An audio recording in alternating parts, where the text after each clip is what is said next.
All right, welcome everyone, and thank you for joining us tonight. My name is Alex Welling, and I work with the San Diego Association of Governments. I will be moderating tonight's event, and we want to thank you for taking time out of your evening to attend our virtual open house for the El Portal, Undercrossing, and Leucadia Streetscape projects. Unfortunately, due to COVID, we weren't able to do this in person, but we do thank you for joining us. Tonight's event is hosted by the San Diego Association of Governments, or SANDAG, and the City of Encinitas. During this meeting, we'll start with brief presentations on the El Portal Undercrossing and Leucadia Streetscape projects, then move to a question and answer session for the remainder of the meeting. Information about these projects is also available on our virtual engagement hub, which can be accessed at keepsanDiegomoving.com/EncinitasPedCrossings. For your awareness, this meeting is being recorded and will be posted online for those who are not able to join us tonight. Now, I would like to welcome Encinitas Mayor Catherine Blakespear and SANDAG's Director of Rail, John Hagerty, who would like to welcome you all to the meeting. Well, hello, Alex. Thank you for having us here today. It looks like I'm unable to start my video. I don't know if IT can help with that, but I will go ahead and make my remarks anyway. So I am incredibly proud to have been reelected as your mayor, and I'm still your mayor. So that's exciting, just happened recently. And I'm here to welcome you tonight to this virtual community meeting for the city's El Portal Undercrossing and Leucadia Streetscape project. This is a very proud day for our city because this has been going on. This project has been in the works and planned for close to a decade, or for some even more than a decade. And the projects, what they do is they will beautify and provide essential pedestrian and bicycling connectivity to Leucadia for a very long time. So this decade of planning has been a collaboration between city staff, city council, and the residents and businesses of Leucadia. And I'd like to thank everybody who put their input into this project, these projects, because it took a lot of time and talent and dedication to get involved in the planning process. And I also want to recognize our long-term partners. So importantly, Leucadia 101 Main Street Association has been just really doggedly working at this for years and years and years. And we are so grateful for their efforts and for their continual support. As well, the North County Transit District and the San Diego Association of Governments are also key partners here. So thank you for your feedback and the partnerships, and most importantly, the commitment to collaboration, because that is what has brought us to this day. So we are one step closer to starting construction and bringing the community's vision to life for this area. And I know that people on this call have probably got a number of questions about construction and what's about to happen and when. And so that's what this meeting is about. We have staff here from both of the project teams to provide you with the information that you need. And then we will be answering questions. So the city and SANDAG have a unified approach to communications about both projects. And I have to say that I've been very impressed with the SANDAG communication team with the other projects that they've been involved with. They are incredibly responsive and on top of the details and very professional. And so it's great that they are a partner with the City of Encinitas in this. And I think you can also expect to receive consistent communication about this project throughout the entire construction period. Both teams will be coordinating closely with each other and also with you, the residents. And so now I would like to introduce John Hagerty, who is SANDAG's Director of Rail, to make some comments or his presentation. So thank you very much again for joining us today. All right, thank you very much, Mayor Blakespear, and congratulations. So good evening, I'm John Hagerty. I am the Director of Engineering and Construction for SANDAG. I also like to welcome everyone on this virtual community open house for the El Portal Undercrossing and Leucadia Street projects. SANDAG's team is very excited to be working with the city and the community to build the El Portal Undercrossing. This project is vital to improve the safety and accessibility within the community. Tonight, my team is going to provide an overview of the upcoming construction activities for the undercrossing. We understand that construction will be challenging for the community. We are committed to working to minimize those impacts and maintain open communications with you, all the residents and the city during construction. We're also committed to working with the community, the city, and North County Transit District to provide information about construction activities and travel impacts at each step of the way. We are excited and ready to get started on the El Portal Undercrossing project. And with that, I'll turn it back to Alex. And thank you very much for your kind attention and in the future, the questions that you may come up with, and we're here to help. Thank you. Thank you, John, and thank you, Mayor Blakespear. Now I would like to keep this moving. There we go. As we kind of covered the agenda a little bit earlier, introduction, Mayor Blakespear, we're going to go into El Portal Undercrossing, then Leucadia Streetscape, and then we're going to go ahead and ask or answer your questions. So now I'd like to introduce Ali DeVoe and Bruce Smith from SANDAG to get us started.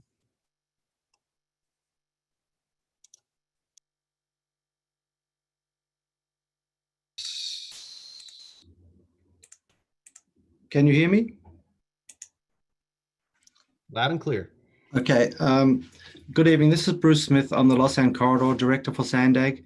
And I would also like to congratulate Mayor Blakespear for her re-election, and also Council Member Krantz and Hines. This is a great team we've worked with on the San Alejo double track project, and we're hoping to consider that success on the El Portal Undercrossing. Could you move us down one slide, please, Alex? So what we're doing is we're basically connecting from the east side of the railway to the west side at El Portal Street. It'll make an undercrossing for parents and children to get to the school, and for residents to more easily access the beach and get down to Panikin's Coffee House. We issued the notice to proceed to the construction contractor on October 14th. The contractor is currently busy with submittals, processing the right of entry permit, and they should start work in early December on site. Can we do the next slide, Alex? This is just a general overview of where the crossing will be. It's right at the end of El Portal Street. This view is from Coast Highway. And the next slide is a general overview of looking south along the railway where the undercrossing will be built. Next slide, please. This graphic shows the undercrossing will be a similar construction to what we did at Swami's. And the graphic on the right shows what the undercrossing will look like once it's finished, and also the streetscape improvements are completed as well. To manage this project, we've chosen Ali DeVoe. She was the project manager on the San Alejo Lagoon double track, and she's recently been working down on Del Mar Bluffs Project 4. And I'd like to now hand it over to Ali to just explain a little bit of how the construction will unfold in the coming months. Thank you, Bruce, and good evening, everyone. Today I'll be providing an overview of the El Portal Undercrossing project and some details on what you can expect during construction of the project. The anticipated construction duration is from late 2020 to spring 2022. Construction hours will generally be from 7 a.m. to 7 p.m. However, there will be 4 weekends over the course of construction where crews will work up to 24 hours a day. During these weekends, which are planned well in advance by North County Transit District, trains are not in service, which allows the contractor to perform work that is not possible when trains are operating. I will provide details on work anticipated during these work windows later in the presentation. You can also anticipate some lane closures on Vulcan Avenue and Highway 101. Parking will be impacted along the railroad in the project area, and bike lanes may be temporarily unavailable during construction.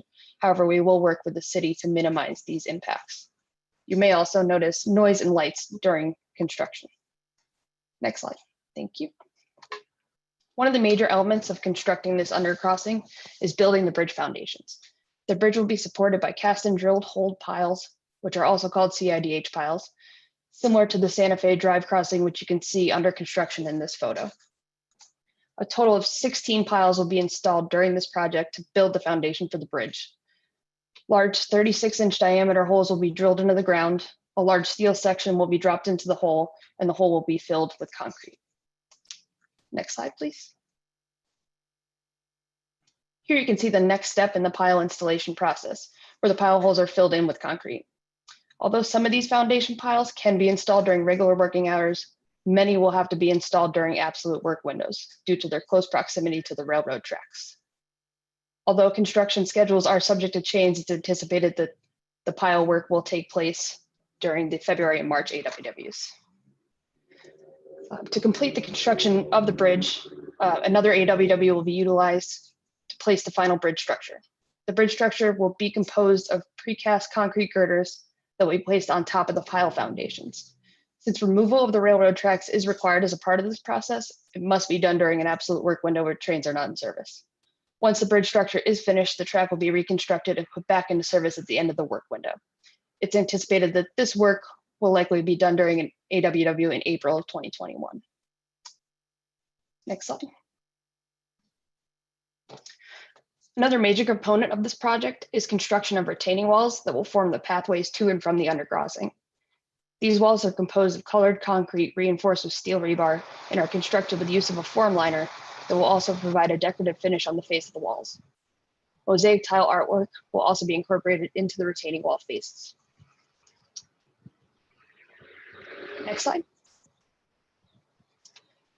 Once construction of the retaining walls is completed to provide grade separation, the pathways to the undercrossing will be constructed. There will be ADA compliant pathways on both the east and west side of the crossing, as well as staircases leading to and from the undercrossing to sidewalks and adjacent streets. Lighting will also be installed along the pathways and throughout the undercrossing. Next slide. One of the final pieces of construction is installation of landscaping and fencing. The project area will be landscaped with various shrubs and native grasses. Wood posts and cable fencing, as shown in the photo, 3.5 to 4 feet tall, will be installed to provide a barrier between the tracks and the undercrossing improvements, as well as along the retaining walls, similar to how it's shown in this photo. And also steel handrails will be installed along the concrete accessible ramp and staircases. Shown on this slide is a photo of the Santa Fe undercrossing grand opening in February 2013. The final product of the El Portal project will provide similar accessibility for pedestrians and bicyclists to safely cross the railroad tracks. The undercrossing is anticipated to be open to the public in spring 2022. Next slide.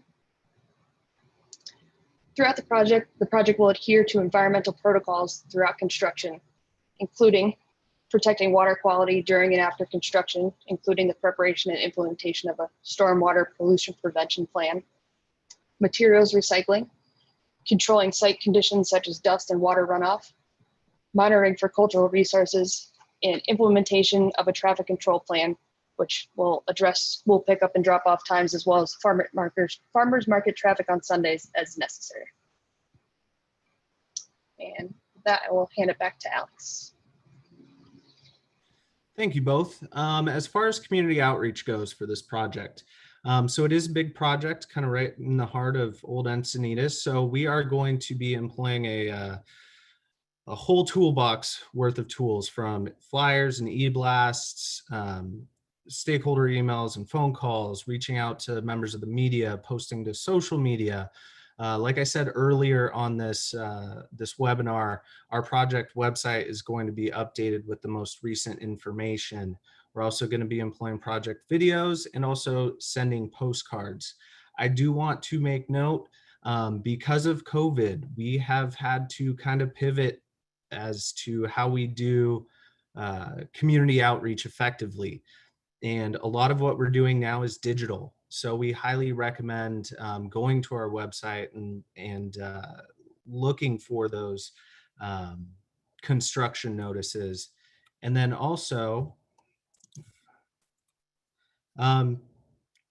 connect with us. You know, we're going to be sending emails. If you have questions, reach out to us via email. Check our social media sites. All of these resources will be used to make sure that you have the most up-to-date construction information possible. I do want to make note of one thing, because these two projects, Streetscape and the El Portal Undercrossing, are going to be in such close vicinity. We're partnering with the city on this outreach, and we want to make sure that questions are answered, and you have one source to go to. So our hotline is set up so you could reach either project team. So again, if there are any questions, concerns, please give us a call, send us an email. You can sign up for construction updates at the website, keepsandiegomoving.com/Encinitas Ped Crossing. And now I would like to turn it over to Lillian Daughtry, Jill Bankston, and Pat Piat with the City of Encinitas to learn more about the Leucadia Streetscape project. Thank you so much, Alex, Bruce, and Allie. My name is Lillian Daughtry, and I am the Director of Development Services with the City of Encinitas. I'd like to echo Mayor Blakespeare's comments and share that our entire team is so excited to have reached this important milestone in our project's history. It took a lot of effort to get here, and we certainly appreciate all of those who have taken a part in making this project a reality. Next slide, Alex.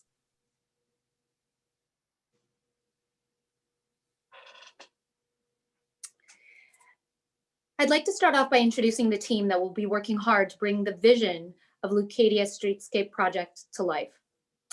The roles of the team include the City of Encinitas as the project sponsor and owner, MWP&A, or PELS as we refer to them, as our landscape design contractor, Michael Baker International, the City of Encinitas consultant responsible for developing and providing support related to project design, Granite Construction, our construction contractor, who will be responsible for project delivery and day-to-day site operations, including the work of all construction subcontractors.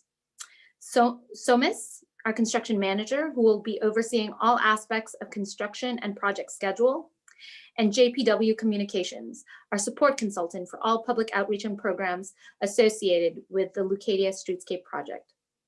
All of our team members will collaborate on all aspects of the public outreach program, acting collaboratively according to industry best practices and ethical standards to ensure that the public has clear and consistent and transparent communications.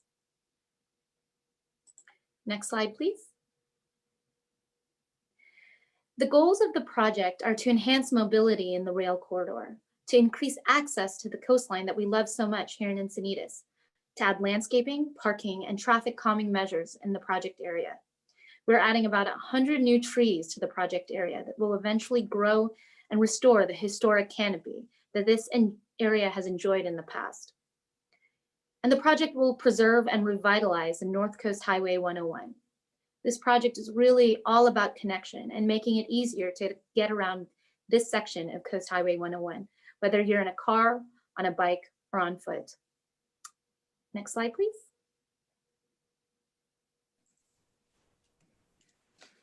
So the Streetscape Phase One project extends along the North Coast Highway 101 with general roadway improvements from Marchetta Street in the south to Basil Street in the north, and that includes some transitions on the ends of both of those projects.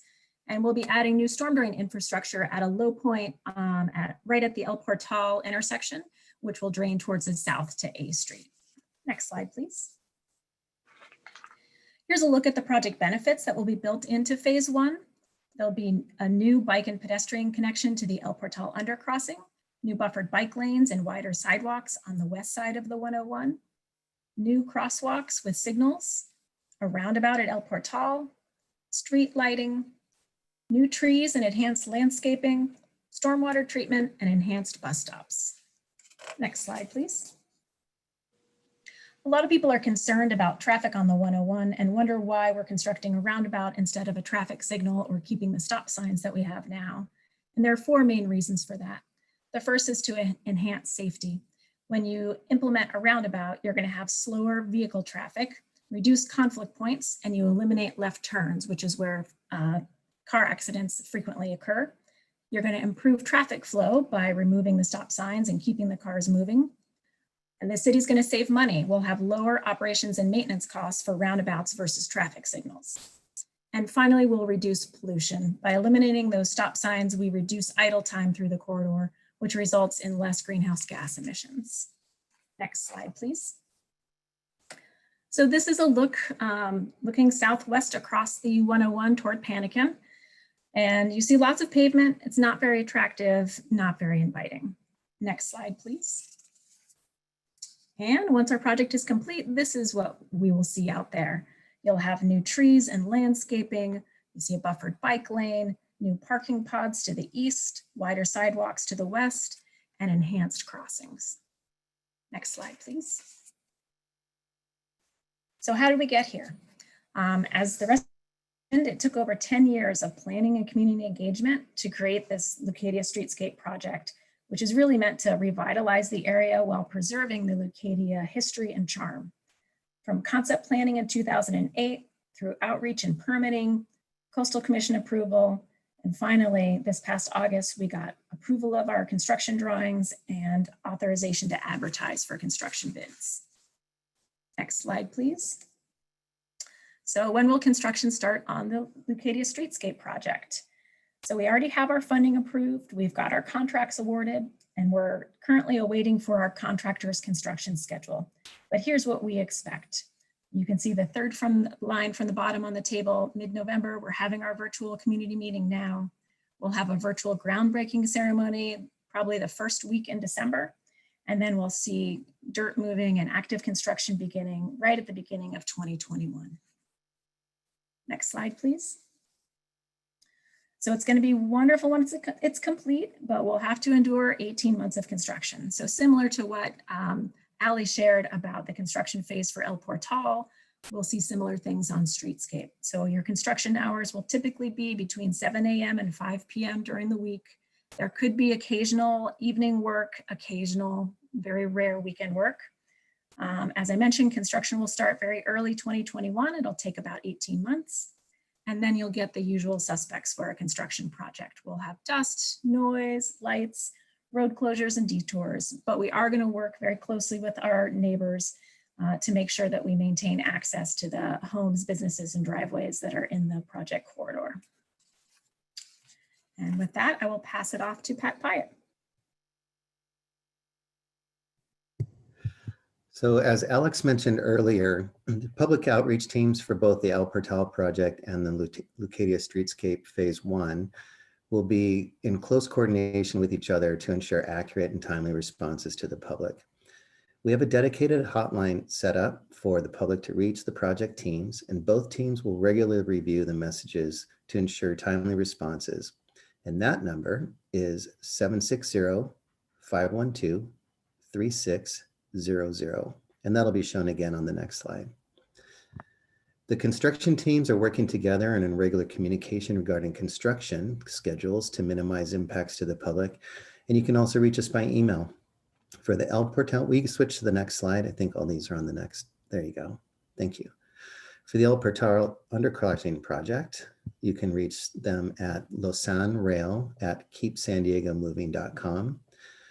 And for the Leucadia Streetscape project, you can reach us at streetscape@encinitasca.gov. But as we said, questions to each will reach both teams. We're working in close coordination with each other, and we're keeping track of questions so that when we put out FAQs, they will, the information that's frequently requested will be updated on those FAQs.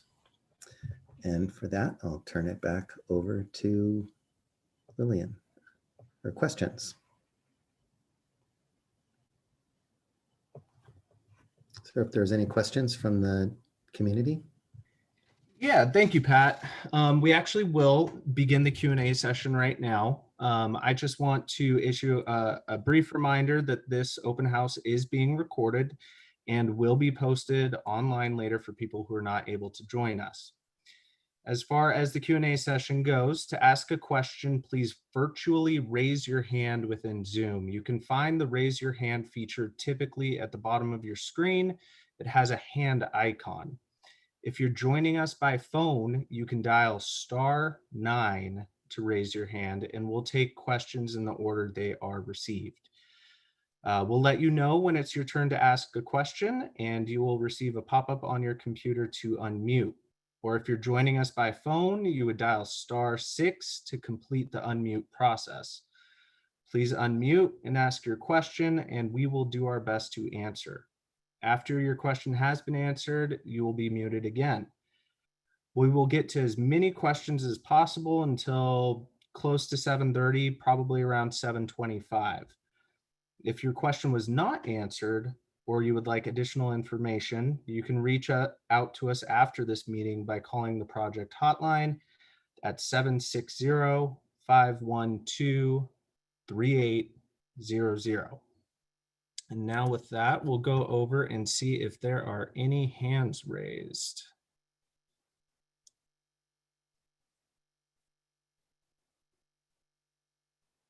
I am not seeing any at this moment.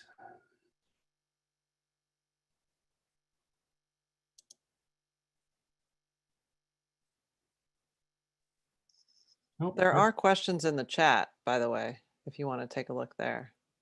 Yes, we do have those, and I'm more than happy to read these out loud, but I know that we're answering those on the back end as well. So if anybody does have any questions that you would prefer to write in, you can go to the Q&A and post your questions in there, and we will be answering those as well. But let me hop over real quick. We do have some hands raised. And we are going to start with Karen. I am going to unmute you.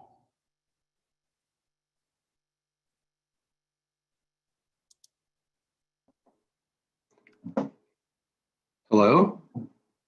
Hi, is this Karen? This is her husband, Dan. Oh, hi, Dan. Hi, I have a question about the fencing that's going in to prevent you from, crossing the tracks. When is that going in as part of the project? Is it before or after the undercrossing is completed? That's a good question. Bruce or Allie, if you guys wouldn't mind answering that question in regards to El Portal.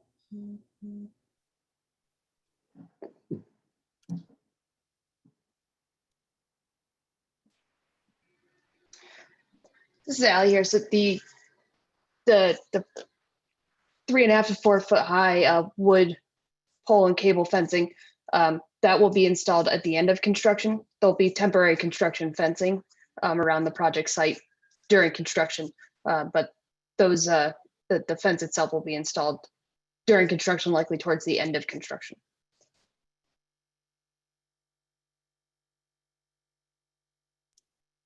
Thanks, Allie. And now we are going to go over to Julie Nunez. Unfortunately, it looks like I'm not able to unmute you. Let me try again.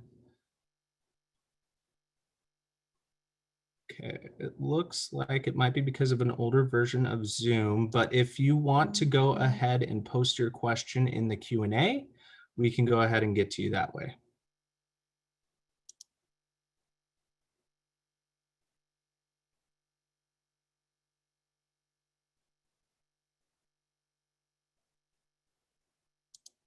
Since there's no other hands raised, I see, Dan, your hand is still raised, so I'm going to go back to you. Oh, not anymore. All right, we have a question from Dolores. I'm going to go ahead and unmute you. Am I unmuted? You are. We hear you loud and clear. Right. Thank you. I wrote a chat, but it didn't go. I'd like you to type your phone numbers and website addresses on the chat page. Would you please? Absolutely. We Thank can you. definitely do that for you. All right. Now I see a question from Tara or Tara. Apologize if I mispronounce any names. I am unmuting you.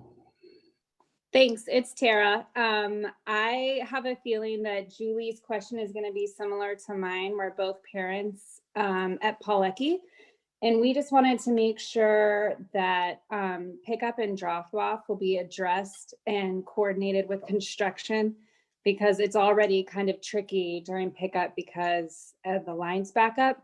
It's a little bit different this year because we're on hybrid and there's about half the kids going every day.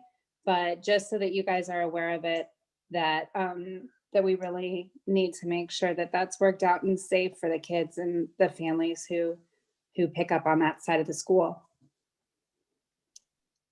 Absolutely. I'm going to ask Allie if you wouldn't mind addressing that question. Sure, Alex. So yes, the contractor will be required to submit and get a traffic control plan approved by the city, and it is required to address school pickup and drop off times as necessary as construction would affect it. So that will be addressed as part of the traffic control plans that are part of the project.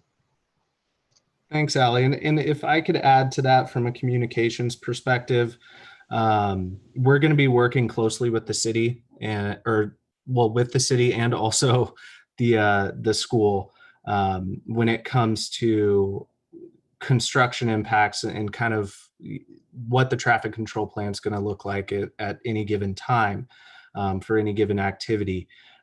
Safety is our number one priority on any of these projects. So that is definitely something that's going to be taken into consideration, and we're committed to working with the school to ensure safety, but to also ensure that the parents have an idea of what's going on and trying to make it as least impactful as we possibly can. And I see Dolores with her hand up, so I'm going to go over to her. No, I already gave my question. Oh, sorry, I saw your hand still up. So perfect, thank you. I don't know how to get it down. It should be the same button you click to raise it down at the bottom. Okay. All right. Thanks, Dolores. Yeah, it disappears. All right. And we're going to go back to Tara, since I see your hand still up. Yep, this is just one more question. Back at the meeting, like last December, there had been some discussion about incorporating public art and a collaboration with Pawlecki for some of the students to help with that. And I know that that happened for the underpass near SDA. So I was hoping that there was a plan for that to happen at Pawlecki as well. Perfect. I think, Allie, you might be able to help with that, and maybe Lillian or Jill, you might have some insight on that question too.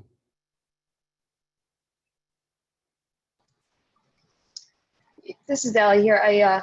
Yes, we will be incorporating the mosaic art tiles in the retaining walls, but the coordination of that is being accomplished by the city. So if Lillian or Jill could weigh in, that would be great.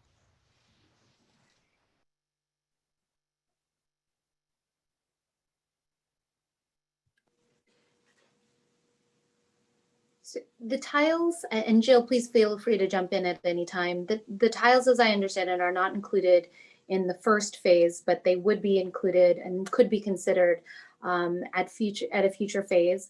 There are several opportunities as well as the ability to include it as part of our art program at a future date. However, at this point, the phase one program does not include them at this time. Jill, do you have anything you want to add? No, that sums it up well. Thanks, Lillian. Thank you, guys. And now we have a question from Dwight. I'm going to go ahead and unmute you. Thank you. This is Dwight Worden. I'm from Del Mar, so I'm a bit of an interloper. And I know Leucadia is a very active, engaged community and that it took 10 years to get this together. But I'm curious, and maybe the mayor or anybody who wants to give a crack at an answer, was the El Portal undercrossing controversial at all? Was it difficult to decide where to put it? And if that were a standalone, how long do you think it would have taken you to get that done? And my motivation is we're behind you, but we're hoping to get one going in Del Mar. So if you can comment on that, I would appreciate it. Thank you, sir. I'll answer the first part of it. Hello, Dwight. Dwight's a city council member in Del Mar. I would say El Portal has not been controversial. Streetscape has been very controversial, Leucadia Streetscape. And I can't speak to the timing. It has seemed to me like it's taken a very long time, like at least 3 years since we got the grant. And I'm not exactly sure on why, but I think that had to do with the regulatory hurdles related to the Coastal Commission and the CPUC. And I don't know if those could be sped up. So I will look to our professional staff to weigh in on that.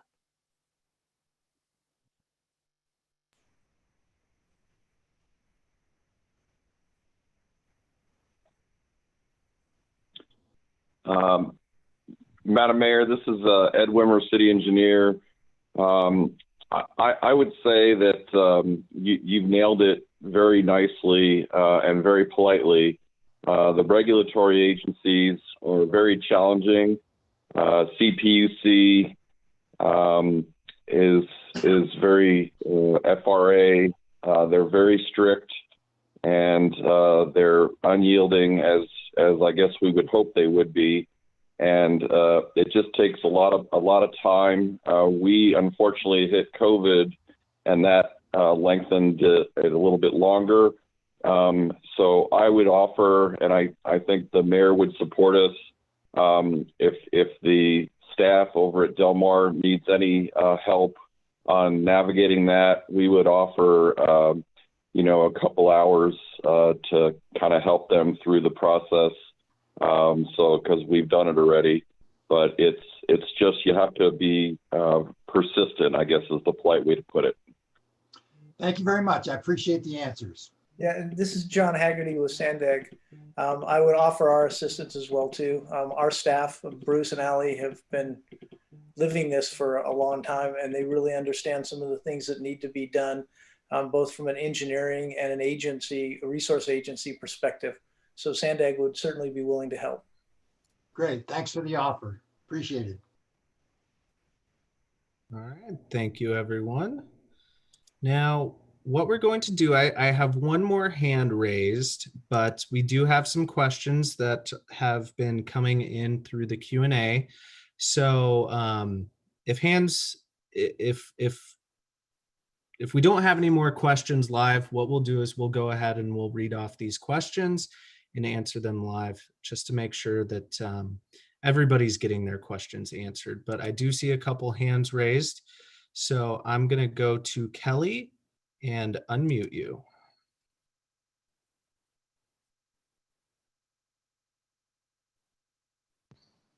Yes, hi, can you hear me? Yes, we can. Yes, I'm sorry if you could pull up the rendering for the drawing again for Streetscape. I wasn't clear. I see the bike lane, but does the main lane also, is it a Shero lane with bikes as well as cars? It's not. So it's a buffered bike lane, buffered by striping. So it's a little different than the South 101. So there's not a Shero in the vehicular lane. There's just the separate bike lane. Okay, thank you. Thank you, Kelly. Now I'm going to go down to Dan. I'm going to go ahead and unmute you. Great, thank you. Can you hear me okay? Yes, sir. Great. This is Dan S. This is a different Dan than the one mentioned before. Thanks for taking my suggestion, and thanks for putting this together, Mayor, and the SANDAG folks. Just a suggestion, as a minor suggestion, as somebody who bikes east and west a lot under the Santa Fe crossing, I'd like to suggest maybe some sort of mirror, convex mirror or something, because as you come around the corners of the path to the undercrossing, it's hard to see who's already there. And it's been a couple of harrowing situations. So just a suggestion, maybe some sort of mirror or some other way, so people, either pedestrians or bikes coming in or out, can see the other coming along. Thank you. That's a great suggestion. I've thought that frequently at the Santa Fe undercrossing. I think the city could go ahead and install that at Santa Fe, and we should definitely do that at this new one.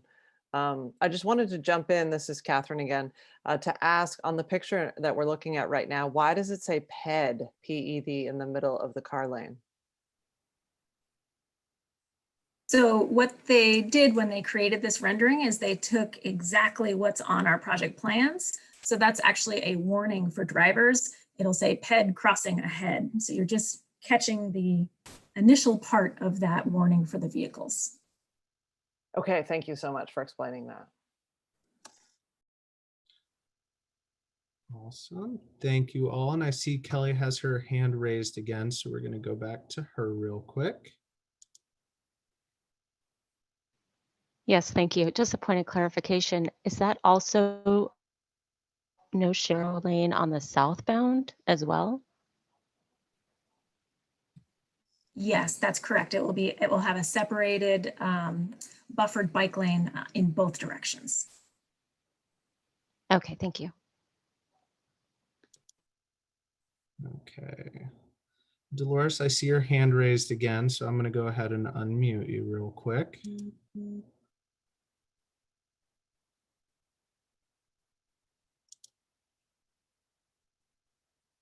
Oh, Alt-A. There you are. What are the cars to the left of the picture?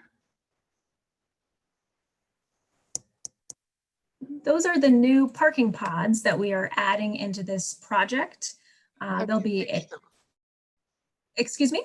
How do you reach them? There will be driveways into and out of them at specific points. You just can't see one in this particular rendering. Thank you. Perfect. Okay, I'm gonna hop down to Kay Young. You are unmuted. I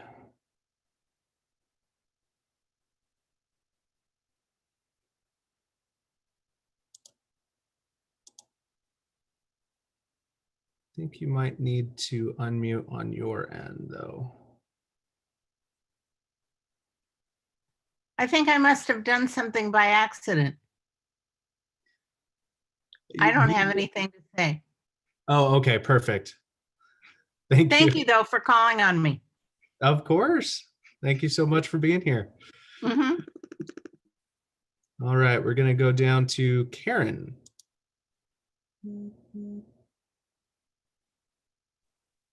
Hi, this is her husband again. Oh, in the picture you show on the screen here, the bike lane is on the street and the parking pods are off the street.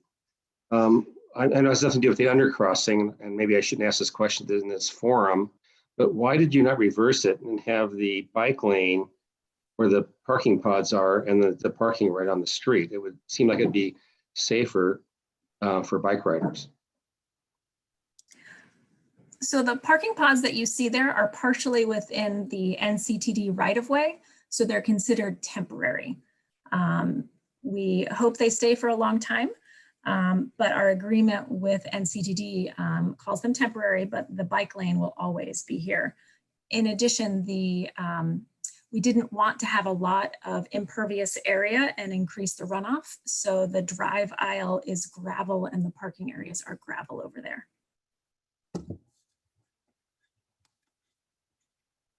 Perfect, thank you. And now we are going to go to Marissa Gillespie. Can go ahead and unmute. Hi, this is Marissa's husband, Rob. Will there be a change to the posted speed limit going through this section, or what is the speed limit anticipated?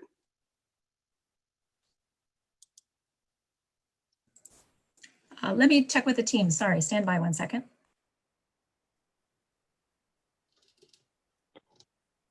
Well, this is Ed Wimmer, city engineer. I'll take this one, Jill. So speed limits are not set by city staff.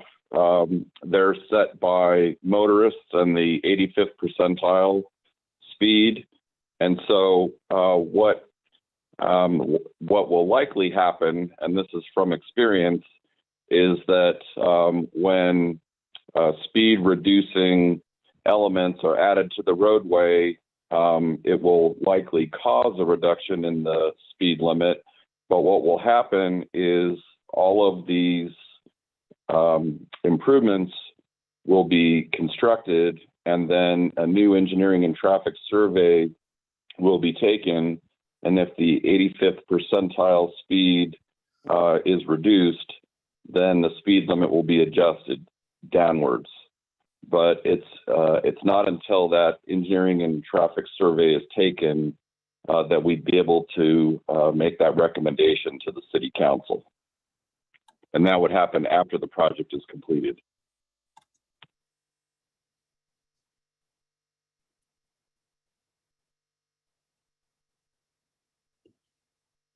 Thanks, Ed. Now I'm going to go back to the top of the list. It looks like there might be some follow-up questions. So up at the top, I believe it was Dan, but listed as Karen, correct? I think you can go ahead and unmute yourself.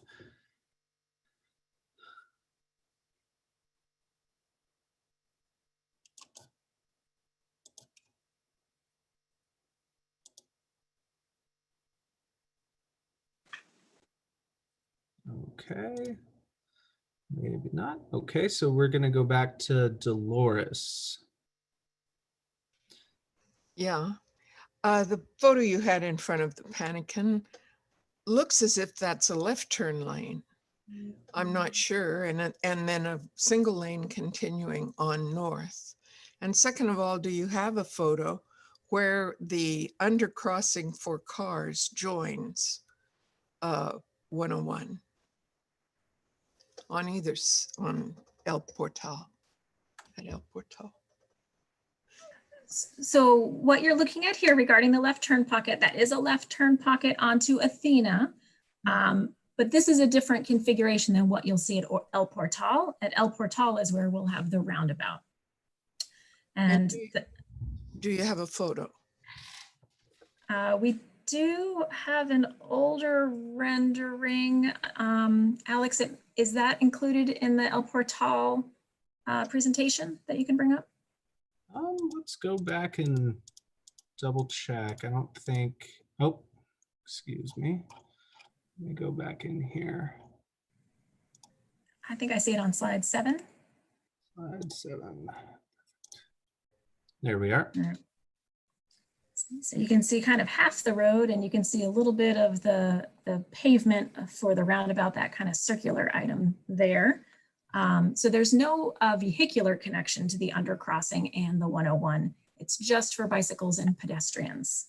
Ah, okay. I thought it was vehicular too. No, just bikes and peds. Perfect. Thank you both. And we're going to go back to a follow-up for Marisa. Hi, Maurice's husband, Rob again. I see in the rendering a light there, but will there be increased lighting on the 101 for pedestrians crossing the 101? There will be new street lighting along the 101, and there will be signalized crossings for the pedestrian crossings, yes. Perfect, thank you. And now we'll go to Kelly. Yes, thank you again. I understand that the parking on the east side is potentially temporary. If we could decouple that for a minute for the parking on the west side, what is the net loss of parking on the west side, if any? There's a net gain overall with the addition of the parking spots. I'm not sure if I have the numbers of the loss on the west versus the gain on the east, but let me see if I can dig some information up from my team. And if we can dig that information up, we'll put it into the chat box. Perfect, thank you. Now I'd like to go over to Teddy Jackson real quick. Hi, thank you, Alex. I wanted to address the participants tonight about the Palecki Elementary School and share an experience that we had working with Cardiff School during the double track project. And we had a great relationship with the school. We offered safety assemblies for the students. I know we can't do that in person right now, but we certainly would be willing and would love to continue that relationship with Palecki and offer virtual safety assemblies to the student body as needed. So I just wanted to share that. Thank you. Thank you, Teddy. I think that's a great addition. So now we will hop back over and I am going to call on ND Callahan. You can go ahead and unmute yourself. Oh, hi, I'm looking at the photo you have up of the roundabout, and it shows a shared bike lane with the traffic lane northbound. But if I heard correctly, past the roundabout, it is not a shared car and bike lane. Is that the case? So if you're on a bicycle and you're traveling in through the corridor, you can see kind of the yellow rectangle here. You have two options. So you can ride your bicycle up onto the sidewalk if you're not comfortable merging with traffic through the roundabout, or you can claim the lane and become a vehicle and travel through the roundabout that way. So this is a decision point for cyclists right there at the roundabout. Perfect, thank you. And now we'll go back up to the top of the list. Dolores, I'm going to go ahead and unmute you.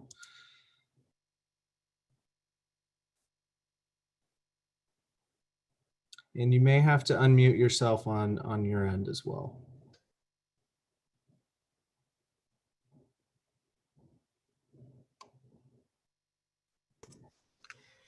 We're looking north here, correct?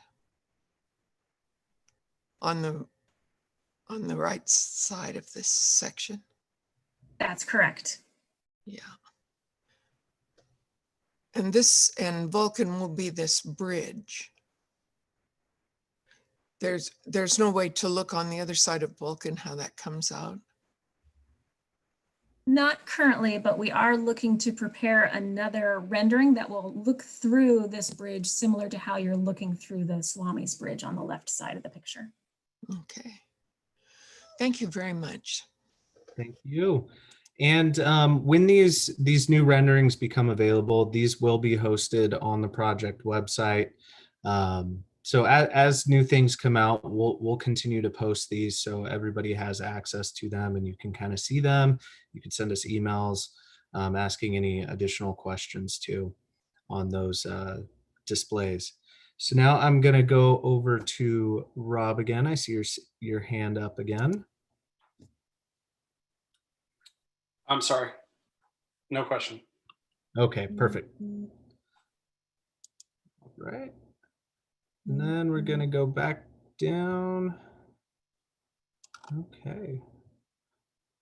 It looks like the only other hand raised is Dolores. I'm going to go ahead and unmute you just in case you have an additional question. No, I'm sorry. I forget to undo me. All good. All right, Rob, I see your hand up again. Okay. Sorry about that. Actually, I did write a question in the chat, but I figured I'd go ahead and bring it up. So I live near the Santa Fe Undercrossing and noticed that the first tranche of plants that was planted died and they had to completely be redone. Is what's happening on Santa Fe being considered in terms of plant selection with the El Portal Undercrossing? Ali, I think you might be able to help answer that question. Ali or Bruce? Oh, so this is Allie. The plantings, I cannot speak to exactly what was considered the Santa Fe crossing. I was not on that project, but success of plants is definitely taken into account when providing design for this, and we do have irrigation throughout the project area to ensure success of the plants. I'm not sure if the city has anything else to add in regards to the plant species chosen and if they're different from Santa Fe.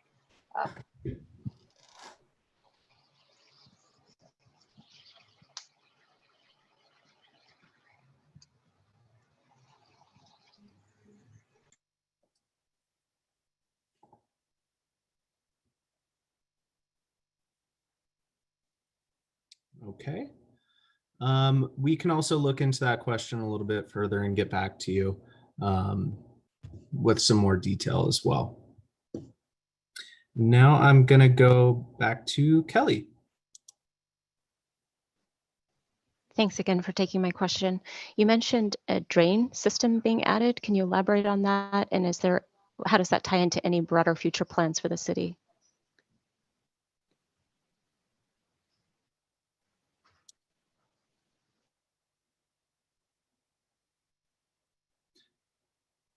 So I think, why don't we, for this question, Allie, would you mind talking a little bit about drainage with El Portal, and then if there are any improvements with Leucadia Streetscape, maybe the city can answer that as well.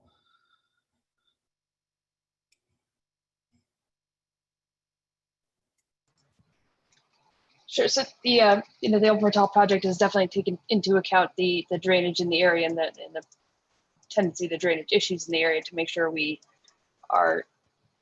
undercrossing stays dry. There is a sump system in the undercrossing itself to ensure that water does not stay standing there. We also have bioretention basins that some of the water collected from the site runs into. And we're certainly collaborating with the city to ensure that the drainage systems mesh well with anything planned on the Streetscape project.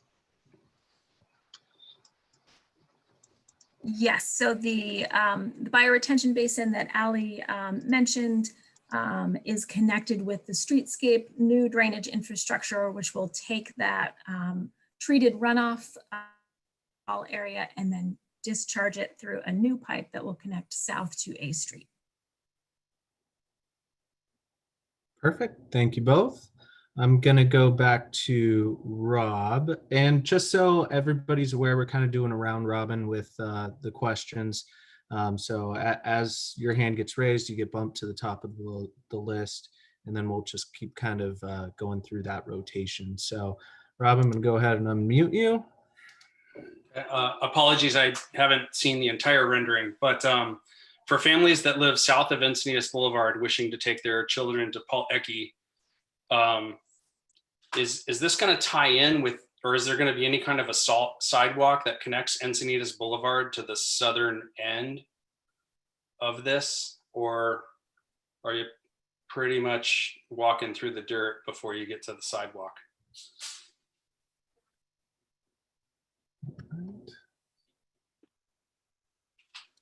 So this is Ed Wimmer, city engineer. The projects that we're briefing tonight, El Portal and Streetscape, do not address that issue. The city has several other projects that are underway that will address that issue, and we'd be happy to go over those projects with you separately. But to answer your question directly, these two projects don't address that, but we have other projects that we have under consideration that will address that.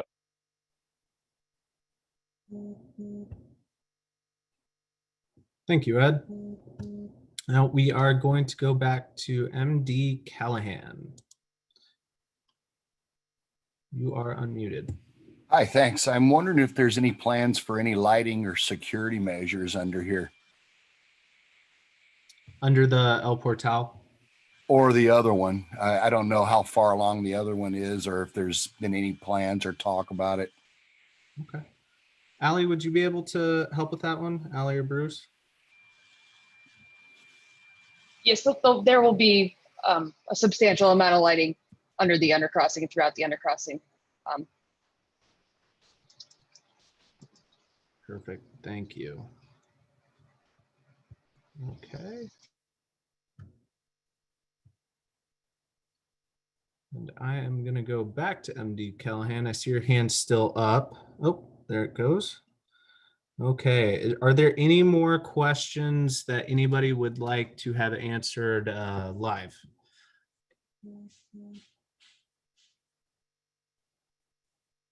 Okay.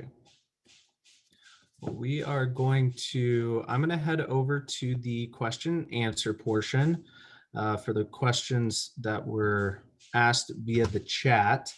And we'll just kind of go through each of these. So the first one that I have is, my understanding is that NCTD standard for fencing is 6-foot chain link along their right-of-way corridor for safety and legal reasons.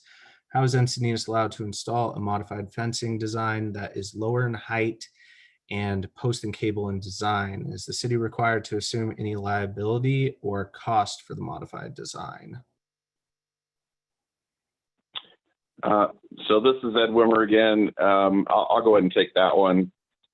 We did process a design exception with NCTD whereby they did approve this alternative fence design, and we do, the city does have to accept liability for the lower fence height.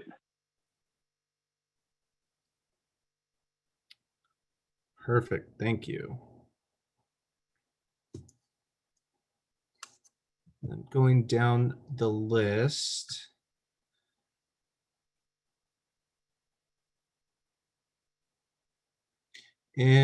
I think this question might have already been asked by Jill, but in response to parking, how many parking spaces with the east side added to the west side? How many spaces will be lost if all the parking on the east side is removed? I don't have those numbers handy, but we'll be able to post answers to this on our social media website. Okay, perfect.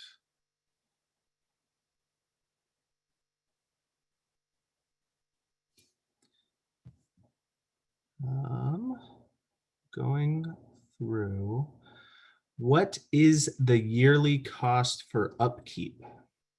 I'm not sure if this is in regards to El Portal or Leucadia Streetscape,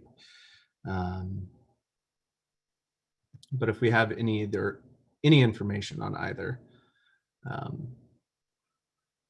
that might be helpful.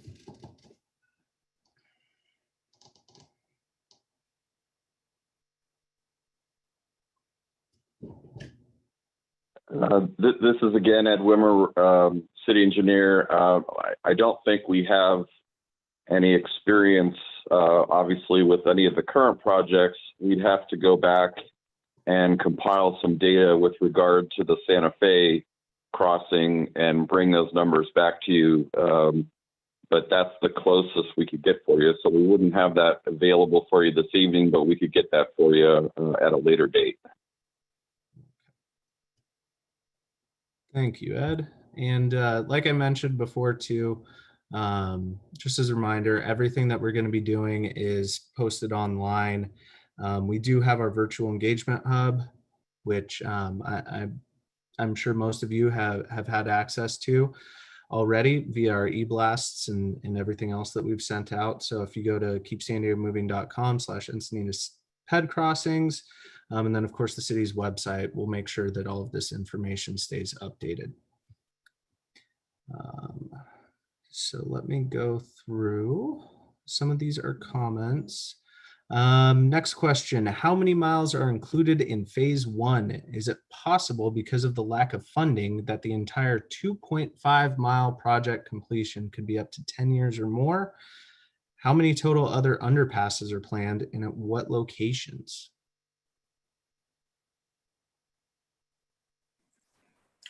So this current phase one is about 0.4 miles. Yes, it took 10 years to get here, but a lot of that was the environmental document and the permitting. As we move forward, we will rely on the city council to create priorities and determine how we're going to move forward next phases of the Streetscape project. And then the question disappeared. I can't recall the other pieces to it. I think the next piece was how many undercrossings. There is a undercrossing study that's available on the city website. There are, I want to say, close to 12 to 14 different potential undercrossing locations that have been identified, but realistically, only several of those will be prioritized by the city council, and the outcome of those deliberations will come later this year, likely sometime in the spring.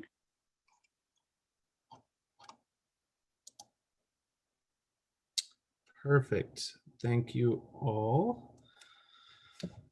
We have another comment here. In regards to scrolling through the rendering slides and pause at each one, I would be more than happy to do that.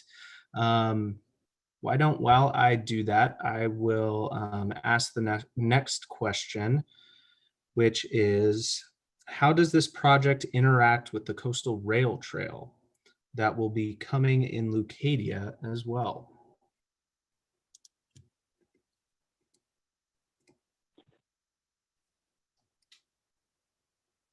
Ed Wimmer again. The coastal rail trail alignment has still not been formally designated through this section of Leucadia. So that is being studied, as is the double track. So we look forward to working with all the agencies, SANDAG and CTD, to make sure that all the projects work well together. And so that's coming forward sometime in the near future.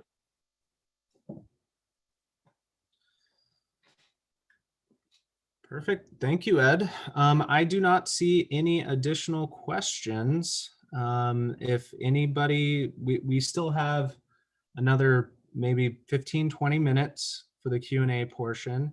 If anybody has any questions, please either drop them in the chat function or raise your hand. Oh, we just got another question. When do we think the section north of Leucadia Boulevard will start?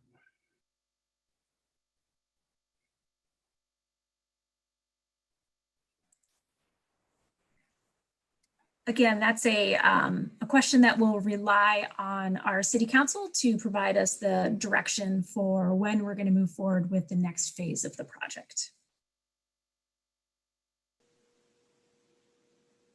Perfect, thank you.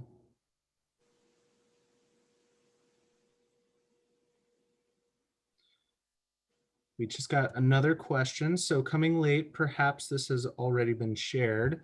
Project cost for this undercrossing versus the one at Swami's in Cardiff.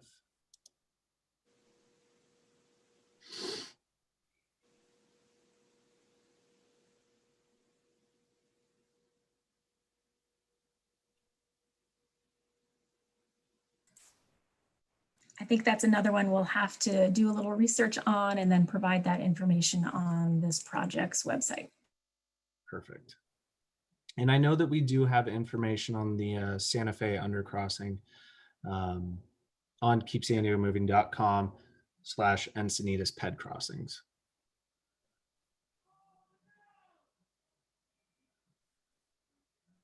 And as I'm scrolling through this presentation, I just want to remind everybody that a recording of this public meeting will be hosted online, and the presentation, as well as the renderings and everything else, will be posted there as well. We actually have that virtual engagement hub, which kind of acts as a virtual public open house. So we can, we essentially have display boards up on the website, which shows a lot of these renderings as well. So you can go and visit those different open house stations. And then another question, can it be sent to us via email? Absolutely. If you could just send us your email address, privately, of course, or send us an email to either one of the project teams, we can go ahead and send you these materials.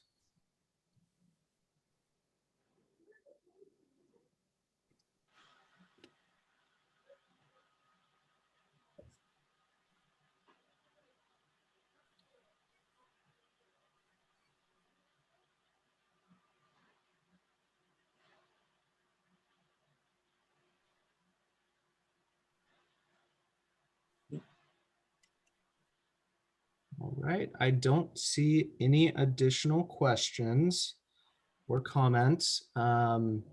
So if there are no additional questions, we'll go ahead and we will wrap up early, give everybody on this call some time to go get some dinner. I want to thank you on behalf of both SANDAG and the City of Encinitas for coming to this meeting, learning about these projects, asking your questions. There were some great questions from you guys. And if, you know, after this meeting, if you do have any questions that pop up in your head, please feel free to give us a call or send us an email. Again, everything that we've shared here today will be posted to the project website. The website's also going to be regularly updated as construction progresses. And we really do hope that you will reach out to us with any questions or comments and stay involved as these projects come together and really come to fruition. We appreciate your attention, your questions, and we hope that you all have a wonderful evening. Thanks so much. Thank you, Alex. Good night, everyone.